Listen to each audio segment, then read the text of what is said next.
여러분 안녕히 주무셨습니까? 시장을 여는 아침 글로벌식스 이혜림입니다. 지난 주말에 약세를 딛고 오늘은 다시 반등을 나타냈습니다. 특히 나스닥의 2%의 약세 참 놀랄만했죠. 엔비디아가 10% 막 급락하는 등의 변동성이 컸는데 오늘은 다시 1%대 반등을 나타내면서 반도체 지수도 같이 상승을 나타냈고요. 금리 인하에 대한 지연, 이 부분 때문에 투자자들은 조금 상황이 안 좋은 상황에서 이제 기업들의 실적에 관심을 두고 있습니다. 23일에 테슬라, 24일에 메타, 25일에 이제 구글과 인텔, 마이크로소프트 등 빅테크들의 실적 발표. 아마 이 부분을 계기로 또 주가의 변동성이 있을 것 같은데요. 조금 더 긍정적인 변동성을 예상하면서 오늘 순서 시작하도록 하겠습니다. 먼저 클로징 라이브를 통해서 오늘 마감 상황을 자세하게 살펴보도록 하겠습니다. 김태수 외신위원 연결하겠습니다. 위원님 안녕하십니까? 네, 안녕하세요. 네, 다행히 반등을 나타냈는데 오늘은 어떠한 좀 특징을 발견할 수 있을까요? 네, 앵커님 멘트 중에 긍정적으로 본다라는 말이 굉장히 좋은 말 같습니다. 지난 금요일 날 엔비디아가 좀 많이 하락을 했습니다. 나스닥도 2% 넘게 하락을 했는데 이제 그런 부분들 그 전에 엔비디아 770달러 기술적으로 내려갈 수 있다라고 얘기를 했었는데 또 그렇게 막상 또 그렇게 되니까 굉장히 어려운 국면으로 접어들었습니다. 기술주들이 이익 창출에 대한 회의론이 갑자기 생겼어요. 이제 금리 인하가 연말로 가게 되면은 쉽게 말해가지고 우리가 가이던스 잡은 거를 예를 들어서 지금 5% 금리에서 3% 금리로 예상해가지고 가이던스를 맞춰놨는데 그렇게 되면은 한 2% 정도의 이 가이던스 갭이 생깁니다. 그러면은 순이익을 갖다가 조정을 해야 되는 이런 상황이 생기기 때문에 그런 부분에서 이익 창출에 대한 회의론이 생기면서 갑작스럽게 이제 수익 실현 물량들이 터져나오고 이런 모습들을 보였습니다. 오늘 이제 일부 반등하는 모습들을 보였는데 시장의 경제 지표 관련해서는 크게 이슈는 없었어요. 시카고 연준의 국가 활동 지수가 나왔는데 0.15 정도가 나왔습니다. 기대치를 살짝 웃도는 모습이었고 그 외에는 별다른 이슈가 없었습니다. 종목별로 이제 테슬라에 대한 얘기가 또 나왔어요. 테슬라가 자꾸 하락을 하고 있는데 지금 나온 얘기가 이제 블룸버그 쪽에서 나온 얘기가 로보택시라는 것이 테슬라를 오히려 혼돈에 빠뜨리고 있다 지금.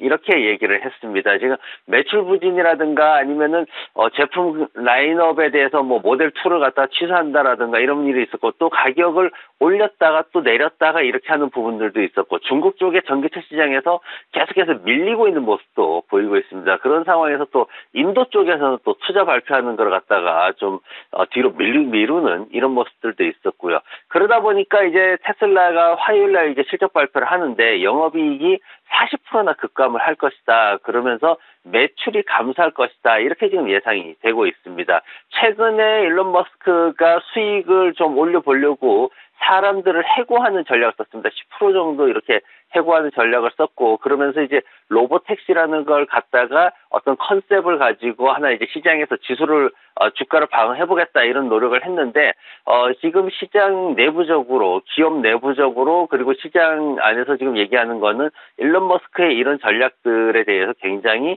내부적으로도 불안해하고 있다 이런 평가가 나오고 있어가지고 주가가 또다시 하락하는 모습을 보였습니다. 델타항공에 대한 얘기가 나왔어요. 지금 델타항공 항공사 쪽에서는 그래도 수익을 많이 내는 기업으로 분류가 되는데 그 항공사 쪽에서 근로자들이 또 다른 노조를 결성을 하겠다 지금 이렇게 얘기를 하고 있습니다. 그러면서 이제 회사 측에서는 그걸 방어하기 위해서 노조 가입 안 하는 사람들한테는 급여를 인상을 해주고 있습니다. 5% 정도 인상을 해주고 있는데 지금 델타항공의 최저임금은 시간당 19달러 수준입니다. 그러면서 이런 인건비나 이런 것들이 앞으로 조금 더 부담이 될 수 있는 상황으로 진행이 되고 있다. 하지만 노조를 방어한다는 측면에서는 주가가 3% 정도 상승하는 모습 보였습니다.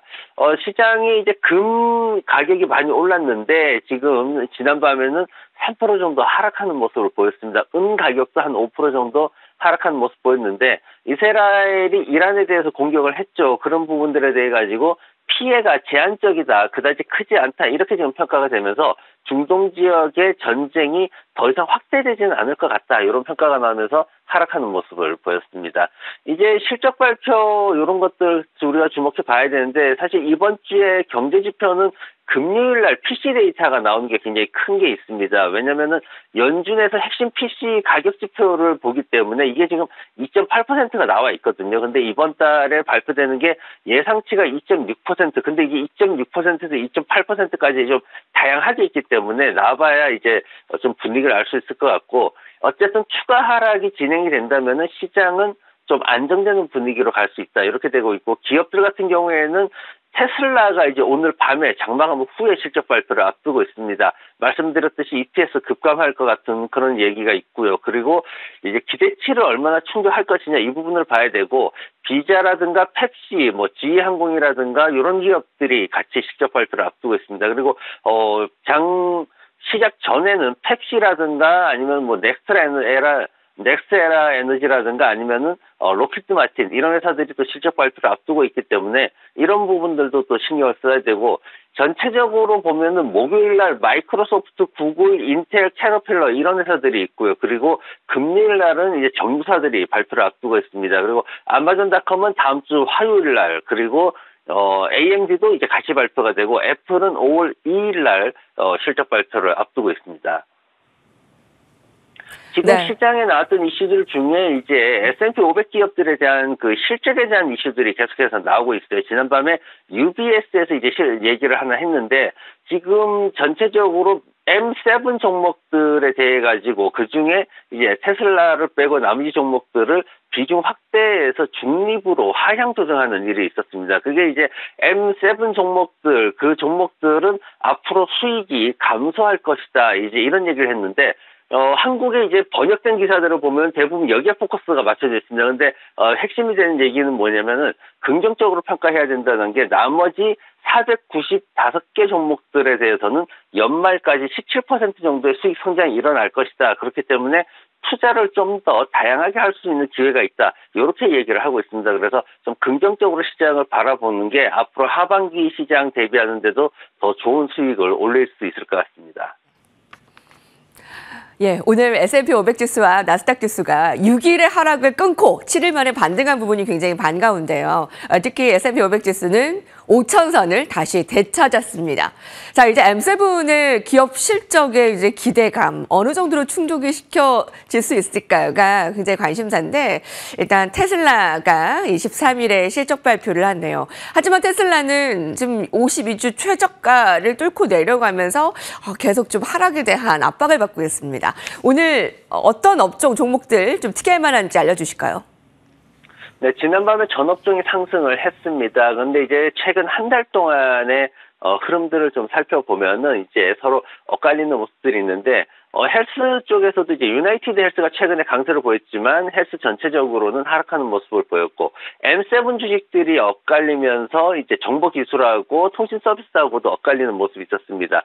정보기술 업종이 통신장비하고 반도체들이 있는데 여기에 이제 들어가 있는 기업이 애플이 이제 정보기술 쪽에 들어가 있습니다. 애플이 핸드폰 판매를 한다 그래서 이제 통신 서비스가 아니고 정보기술 쪽에 들어가 있는데 애플 같은 경우에는 지난밤에 이제 뱅크 오브 아메리카에서 2024년도 최고의 선택 종목으로 선정을 하기도 했습니다. 그러면서 225달러 목표가 살짝 올려서 5달러 정도 올리면서 이제 시장에서 좀 괜찮을 것 같다. 서비스 쪽 수익이 괜찮을 것 같다. 이렇게 얘기를 했는데 지난 한 2주 전에 애플이 처음으로 이제 170달러 무너뜨릴 때 퍼가 26배밖에 안 된다. 이거는 완전히 거저 죽는 거다 해가지고 헤지펀드들이 공격적으로 매수에 나서기도 했었는데 주가를 방어하지는 못했죠. 그래서 지난 어떤 그런 매수세에 대해서도 전반적으로 보면은 중국의 어떤 문제, 성장에 대한 부진 이런 것들이 시장을 계속 억압하고 있는 그런 모습들을 보이고 있고 그러면서 이제 모건 스탠리라든가 블룸버그 인텔리전스라든가 이런 쪽에서는 이제 목표 주가도 조금 낮추고 그러면서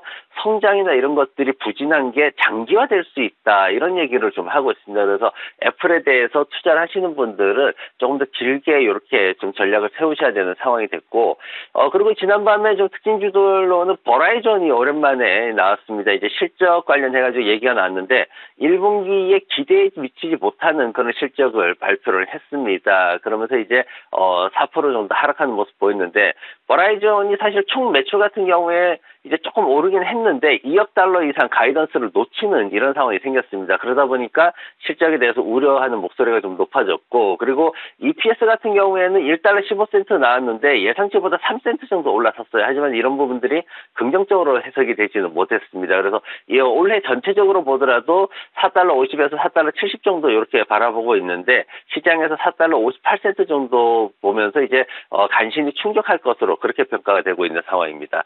또 하나 나왔던 종목이 포드에 대해서 이슈가 됐습니다. 포드가 지금 이제 24일 장마감 후에 실적 발표를 앞두고 있는데, 지금 예상한 거는 주당 순이익 많이 떨어질 것으로 그렇게 지금 예상이 하고 있습니다. 매출 같은 경우에도 떨어질 것으로 예상을 하고 있는데, 근데 전반적으로 이제 긍정적인 방향으로 좀 흘러가고 있는 게 뭐냐면은, 전기차 시장이 워낙 부진하다 보니까 하이브리드 판매, 그러니까 완성차 시장의 하이브리드 차량이라든가 SUV 차량 판매 성장에 대해서 기대감이 옮겨가고 있는 모습입니다. 예를 들면은 제가 살고 있는 그 백인 동네를 기준으로 봤을 때 테슬라 전기차를 팔고 이제 링컨을 사는 이런 그 중산층 이상 가구의 그 변화를 볼 수가 있는데, 그래서 이런 것들을 가지고 포드가 좀 더 이제 실적이 더 앞으로 잘 나올 수 있다, 이런 기대치를 갖고 있고, 다만 이제 최근에 전기차 관련해 가지고 투자를 좀 늘렸다가 다시 중단하는 모습이 있었는데, 이런 부분들이 하반기에는 좀 부담이 될 것이다, 그렇게 평가가 되고 있습니다.